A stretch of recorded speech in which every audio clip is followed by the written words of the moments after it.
How does alternative text work on Instagram? Here's a step-by-step guide. First, open the Instagram app on your device. Next, tap the plus icon at the bottom center of the screen to create a new post. After that, select the photo or a video you want to share from your gallery. Then tap Next. On the next screen, you can edit your media. Once you are done, click on Next again to proceed. Now, instead of tapping the Share button, select More option at the very bottom of the screen. In this section, select Write Alternative Text. Alternative text work by telling screen reader what's in a photo or a video. Instagram also use this feature to understand what your post is about.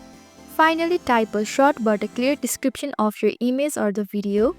Once you have written, hit down at the top right corner to save it.